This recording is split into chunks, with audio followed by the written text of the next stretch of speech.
আজকে আমরা এমন কিছু জরুরি চিহ্ন নিয়ে কথা বলবো যা ছাড়া কোনো সফটওয়্যারই চলতে পারে না। মানে এরাই হলো সফটওয়্যারের আসল কারিগর।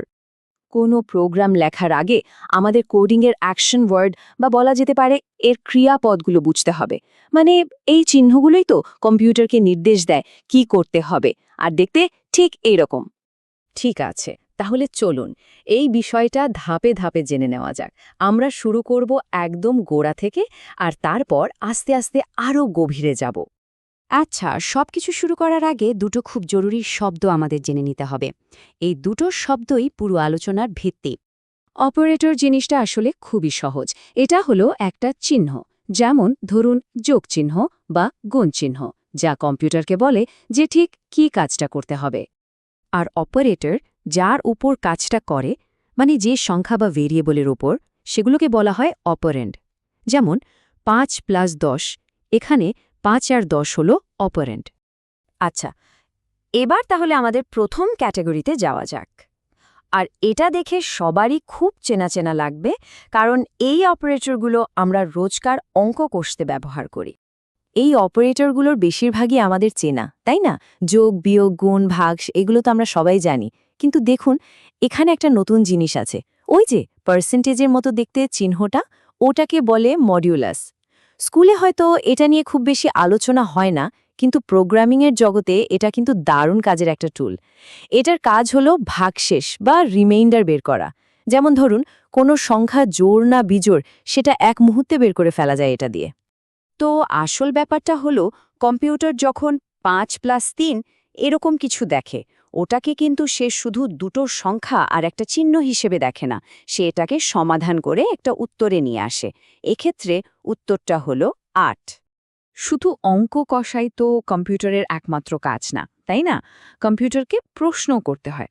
চলুন এবার দেখি কিভাবে অপারেটর ব্যবহার করে আমরা দুটো জিনিসকে তুলনা করতে পারি আর কম্পিউটারকে হ্যাঁ বা না সূচক প্রশ্ন করতে পারি।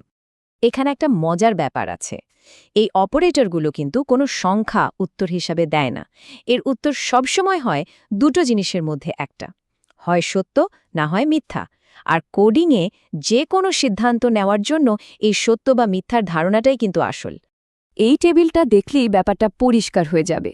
আমরা কম্পিউটারকে জিজ্ঞেস করতে পারি একটা মান কি আরেকটা সমান বা সমান নয়, কিংবা বড় বা ছোট।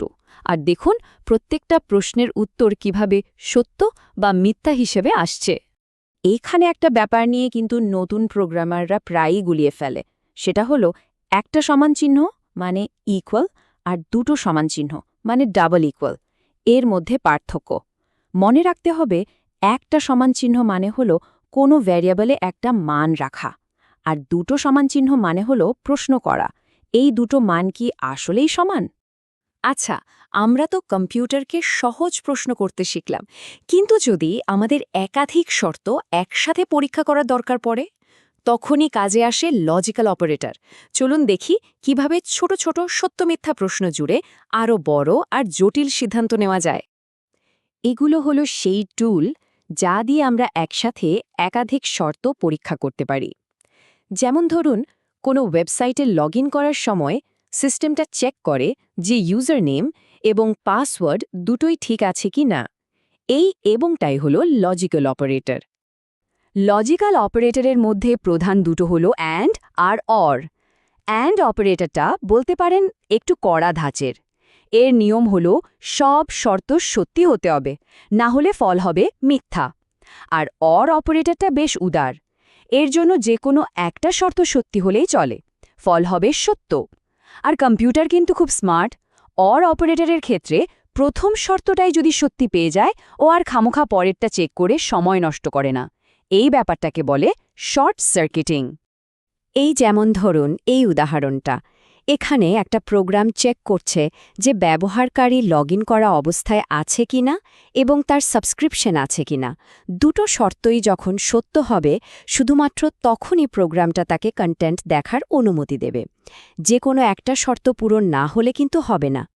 আচ্ছা, প্রোগ্রামারদের একটা স্বভাব হলো তারা সবসময় চায় কম লিখে বেশি কাজ করতে, আর সেজন্যই কোডিংয়ে কিছু দারুণ শর্টকাট আছে। চলুন এবার সেই শর্টকাট অপারেটরগুলো দেখে নেওয়া যাক। মাঝে মাঝে আমাদের একটা ভেরিয়েবলের মানের উপরই কোনো অপারেশন চালিয়ে আবার সেই ভেরিয়েবলই ফলাফলটা রাখতে হয়, যেমন এক্সের সাথে 5 যোগ করে আবার এক্সের মধ্যেই রাখা। পুরোটা না লিখে আমরা এই শর্টকাটগুলো ব্যবহার করতে পারি। দেখুন কোডটা কত ছোট আর পরিষ্কার হয়ে গেল। আর এই যে ডাবল প্লাস চিহ্নটা, এটা প্রোগ্রামিংয়ের জগতে সম্ভবত সবচেয়ে বেশি ব্যবহৃত শর্টকাট। এর কাজ খুব সহজ, কোনো ভ্যারিয়েবলের মান শুধু এক বাড়িয়ে দেওয়া। শুনতে সাধারণ লাগলেও যখন কোনো কাজ বারবার করতে হয়, মানে লুপ চালাতে হয়, তখন এই ছোট্ট অপারেটরটাই হয়ে ওঠে হিরো।